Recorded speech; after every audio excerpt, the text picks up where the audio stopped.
A autoestima, assim como a consciência do nosso próprio valor, se relaciona com a ideia que criamos de nós mesmos e o quanto nos respeitamos enquanto indivíduo.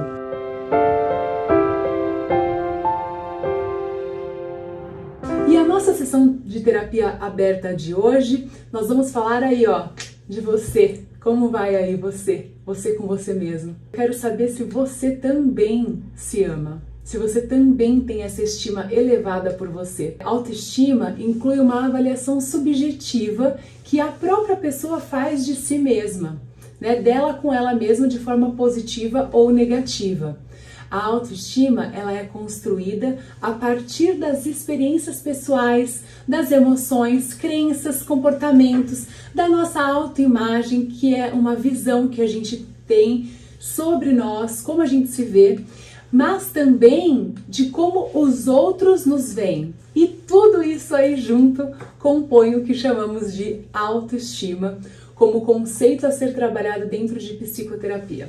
Aqui para vocês hoje eu quero trazer 5 pontos que funcionam como pilares que eu uso para desenvolver uma autoestima saudável. Lembra lá? É algo que conta com o fator subjetivo. Então tem um componente aí, né, que é próprio de cada um. Então não tem como você trabalhar com uma regra. É preciso ter um norte para que você entenda como desenvolver isso em você, mas conta com uma parcela poderosa que é sua, do seu olhar, da sua subjetividade. Então é importante a gente saber que esse componente, que é a subjetividade, conta peso 2 aí quando a gente vai falar de autoestima. Existem coisas, claro, que compõem, são esses pilares que eu vou trazer para você, mas o importante é você saber que também precisa ter aí a sua tônica, precisa ter aí também a sua visão. Ela é muito importante, ela é que faz toda a diferença. Eu já trabalho esses pilares com os meus pacientes, eu sei que funciona, eu uso com eles, eu uso comigo, na minha família.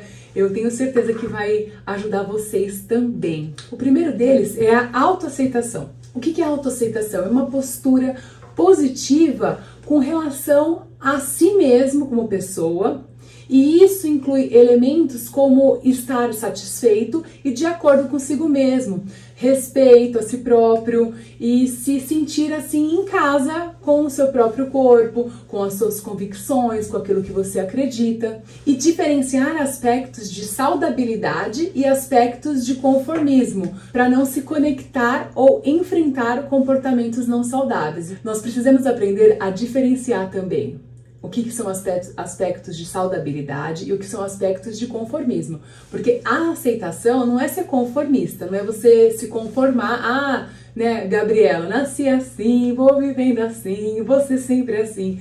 Não, pelo amor de Deus, não. Você tem que mudar, você tem que procurar ser melhor. Mas tem coisas que a gente tem que olhar pra gente e falar, poxa, acho que é do meu tipo, acho que é do meu biotipo, eu sou alta. Não adianta ficar reclamando da minha altura a vida inteira.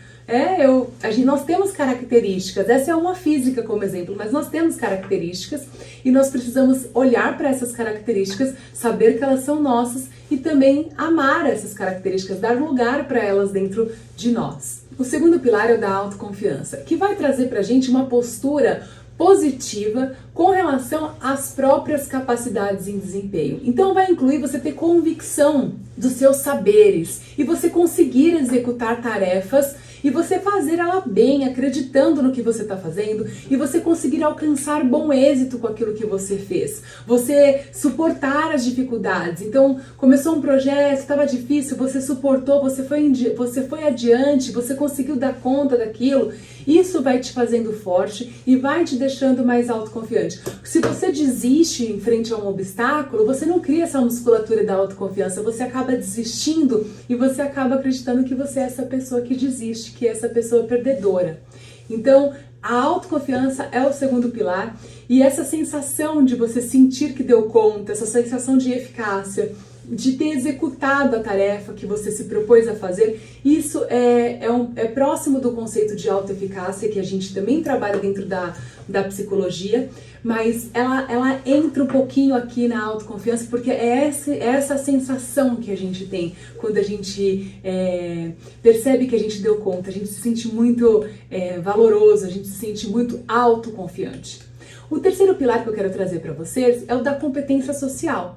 É uma experiência de ser capaz de fazer contatos, de se relacionar. Isso inclui saber lidar com outras pessoas, sentir-se capaz de lidar com situações difíceis, ter reações flexíveis, conseguir sentir a ressonância social dos próprios atos. O que é isso? Ressonância social? É a gente conseguir... Sabe aqueles desenhos que quando a gente faz uma voz, se você vê a voz indo no ar, tem aqueles risquinhos, ela bate e volta? É o retorno, é o eco. Você conseguir ouvir o resultado daquele bem feito que você fez, daquela flexibilidade que você conseguiu atingir. Quando a gente escuta, né, quando aquilo ressoa, quando vem a resposta das nossas flexibilidades, da gente ter conseguido ter esse tato social, isso significa ter as habilidades sociais caminhando bem, tendo bom êxito no que se precisa a partir de um alvo a ser alcançado no trato social com outra pessoa. Gente, relacionamento não é fácil. É muito difícil, porque depende do outro, o outro tem feridas, o outro tem situações que está vivendo no momento, naquele recorte da vida em especial. Então, a gente conseguir lidar de forma competente nesse trato social é um dos pilares que traz pra gente a melhora da nossa autoestima, com certeza, porque a gente fala, uau, eu consegui me relacionar com aquela pessoa, eu não me enervei, eu não barraquei, eu não, xinguei, eu consegui. Então, esse pilar é muito importante a ser trabalhado, talvez seja um dos mais difíceis, mais complexos, porque envolve o outro, não é algo que envolva só você mesmo, porque a hora que o outro tá ali na relação com você, aquilo é um gatilho para você também se enervar e vir com todos os seus conteúdos para fora, mas é importante ser exercitado porque vai ajudar muito na sua autoestima. O quarto pilar é ainda sobre relacionamentos, mas em rede social. Estar conectado a uma rede de relacionamentos positivos, isso faz toda a diferença também. Você limpar redes tóxicas, redes que não trazem para você bons pensamentos, bons sentimentos. Então é muito importante. Isso vai incluir também uma relação satisfatória com a família. Não é só com pessoas que você não conhece, enfim, com um leque muito aberto. É nos dois sentidos que a gente precisa melhorar e ampliar essa rede social para que a gente faça uma atenção focada nisso e isso reverbere na nossa autoestima. A gente precisa incluir nisso também, nessa rede, familiares, amigos, poder contar com eles e também se colocar à disposição deles é muito importante para você e também para outras pessoas que estão aí se relacionando com você nessa rede. Então, não é uma rede social apenas virtual, não é disso que eu tô falando da sua rede de apoio mesmo, da sua rede social que fica ali no seu meio, o pessoal da sua igreja, seus vizinhos, seus familiares, seus amigos do clube, enfim, dos seus grupos que você se relaciona, você mostrar disponibilidade e você estar disponível faz toda a diferença e isso contribui demais para a sua autoestima. Aqui é sobre a nossa capacidade de nos relacionarmos de forma profunda com outras pessoas. E isso contribui para termos uma autoestima alta com certeza, uma autoestima elevada e poderosa. Então, dar um lugar especial para esse tipo de relacionamento contribui demais. O quinto pilar que eu quero trazer para vocês aqui hoje é o do autoconhecimento. Tornar-se atento e consciente das próprias emoções, sentimentos, sensações, necessidades corporais e psíquicas, relacionar-se respeitosa e amorosamente consigo mesmo, cuidar de si, praticando atividades físicas e se alimentando bem. Isso é fundamental. E na verdade é o quinto ponto, mas poderia ser o primeiro. É o quinto pilar, mas poderia ser o primeiro aqui. Porque quando você faz isso com você, quando você cuida de você, todo o resto fica mais fácil de você administrar. Isso inclui momentos também de lazer, de você disponibilizar tempo de lazer e cultura para você. Você parar um pouco, né? Você conseguir segurar aí um tempinho para você. É muito importante contribuir demais para a sua autoestima. Aqui eu preciso fazer um recorte para que você entenda sobre o que é autoimagem, né? A gente falou de autoestima, mas as pessoas às vezes confundem um pouco. A autoimagem, ela é a leitura que a pessoa tem dela própria, da sua personalidade, daquilo que dá forma à sua identidade. Se constrói e se solidifica da repetição de padrões entre pensamentos, sentimentos e comportamentos, sejam eles bons ou maus. A autoestima, que é afeto que nós destinamos a nós mesmos, a maneira como enxergamos as nossas possibilidades, é resultado dessa equação entre autoimagem e o afeto que a gente destina a si mesmo. Então essas duas coisas são importantes. Esses dois pontos são importantes para que dê o resultado do que a gente precisa. Então pensamentos, sentimentos, comportamentos, tudo isso alinhado e construídos da nossa autoimagem, das nossas percepções acerca de nós mesmos. Por isso que entra bastante a subjetividade que eu trouxe para vocês no início. Então a gente precisa somar esses 5 pilares a esse olhar que nós temos de nós mesmos, da autoimagem, que é o pensamento, sentimento, comportamentos que nós temos acerca de nós mesmos, culminando aí no que é a nossa autoestima. Você já deve ter ouvido falar, por exemplo, fulano tem autoestima baixa, fulano tem autoestima alta. É muito comum as pessoas se referirem dessa forma, né? Ou então só como fala? Baixa estima, autoestima. Não existe baixa estima. Autoestima é o conceito, baixa autoestima ou alta autoestima. Alta com L, autoestima com O. Quando uma pessoa se refere assim que a outra tem autoestima baixa, varia do quanto o sujeito se empenha valor, se nutre, se considera, se defende, luta por si mesmo. Então, quando a pessoa se refere que a outra tem autoestima baixa, está se referindo nesses aspectos. Com a baixa autoestima, o que acontece? A pessoa, ela se priva de uma série de experiências que a levaria a uma vida de bem-estar e um melhor desenvolvimento pessoal. Você imagina aí uma pessoa que tem baixa autoestima, não está operando nesses 5 pilares, qual é o tipo de relacionamento que ela tem com ela e com o mundo? Perde-se muito da experiência, da vivência, da confiança de se lançar. Então é importante esse conceito, é importante a gente trabalhar isso na gente mesmo. Tentei colocar aqui para vocês os 5 pilares, que é uma forma bem prática de você pôr isso no papel, gruda aí na porta da sua geladeira e pega firme, bate nisso, fala, peraí, mas parece que eu não tô fazendo isso.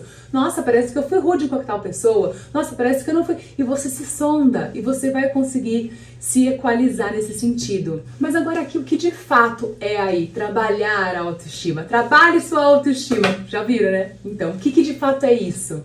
Eu vou deixar aqui para vocês um resumão para que vocês possam sintetizar esse conteúdo aí com vocês, porque é muito importante. Então, o que de fato é trabalhar a nossa autoestima? Ser mais intencional e pensar positivo. Um pensamento otimista, ele é um pensamento que vê as coisas de forma passageira, que vê aquele problema de uma forma específica, vê que a situação é externa a ela, diferente de uma visão pessimista, que a pessoa vai pensar que aquilo tudo ali é permanente, que é sobre tudo, não é um recorte que tá ruim, é tudo tá ruim, a comida inteira azedou, não foi só a salada, foi tudo tá ruim, né? Então, e de uma maneira personalizada também, o pessimista ele tem esse olhar, é comigo, o meu é pior, é comigo assim, é sempre comigo. Então a gente precisa, como primeiro ponto aí de se trabalhar a autoestima, é ser intencional e pensar positivo. O segundo ponto que é muito importante para a gente trabalhar a autoestima, valorizar a si mesmo para resgatar a sua autoestima, que é aquele amor, né? Aquele valor que você empenha, cuidando de si mesmo, se pondo, né, nesse movimento de olhar para si, de cuidar de si, de se empenhar valor. O terceiro ponto é evitar fazer comparações. As comparações, elas nos nivelam ao mesmo patamar do outro. Então tá bom, eu coloco fulano aqui e aí eu fico lá. Eu vou parar no fulano. Eu vou falar assim, ai, olha lá fulana, tá bom. Se eu me comparo a ela, eu cresço e chego até ela. Sendo que eu poderia, ir muito além.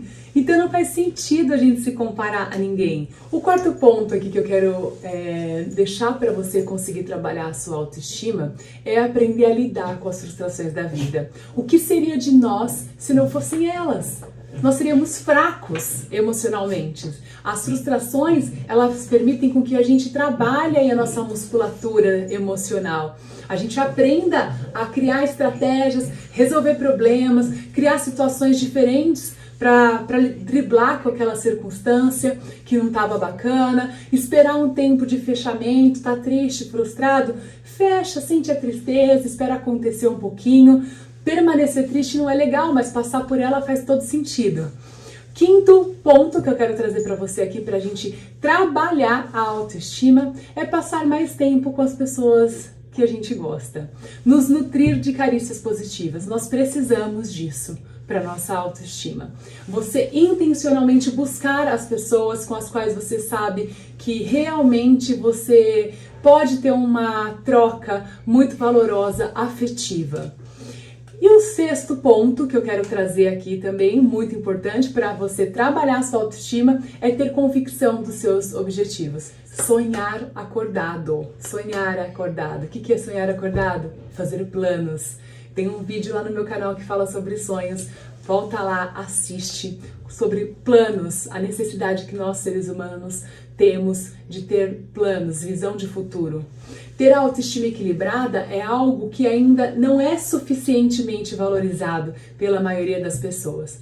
A autoestima é capaz de influenciar enormemente em muitas escolhas ao longo da sua vida. Ela conduz o nosso potencial de ousadia, de arranque, de executar tarefas. É a fé que temos em nós mesmos. Não que a gente vá migrar a fé que a gente tem em Deus para uma fé em nós e acreditar que eu sou a Toda-Poderosa. Não, muito pelo contrário. Mas a gente crê que a gente é filho de um Deus Todo-Poderoso e que a gente pode sim ter confiança em nós, que a gente pode acreditar em nós, que a gente pode conseguir muitas coisas, porque Ele nos fez assim, capaz de executar muitas coisas. Se estamos confiantes, a gente age. Se a gente está duvidoso, a gente desiste. Essa é a regra máxima. Se você está confiante, você está com a sua autoestima elevada, você vai agir, você vai para frente, você vai marchar. Se você está com a sua autoestima baixa, o que vai acontecer? Você vai duvidar. Será? Ai, será que eu consigo? Ai, será que eu dou conta? O pilar da autoconfiança, caído. Relacionamentos, ai, eu vou com quem? Ai, será que se eu chegar lá vai ter alguém? Ai, será que acontece o quê? Desiste. Sempre que você duvida, você desiste. E se estamos com o nosso pensamento enfraquecido acerca de nós mesmos, pensamentos duvidosos acerca de nós mesmos, nós vamos desistir de nós mesmos. E essa é a parte mais triste, mas é simples assim. Se nós estamos com pensamentos duvidosos acerca de nós mesmos, nós vamos desistir de nós mesmos. E isso é muito triste. Você não precisa desistir de você. Você é uma potência. Tem algo aí em você que precisa ser trabalhado, precisa ser alinhado, ajustado. É tão somente isso. Se ame, se respeite, total e completamente. No final do dia, é você com você mesmo. Então, empenhe valor em você. Se você já for inscrito aqui no meu canal, acione o sininho pra gente estar junto nas próximas sessões de terapia aberta. Se você for novo por aqui, se inscreva, fica com a gente. E eu te vejo no próximo vídeo, numa próxima sessão de terapia aberta. Até mais!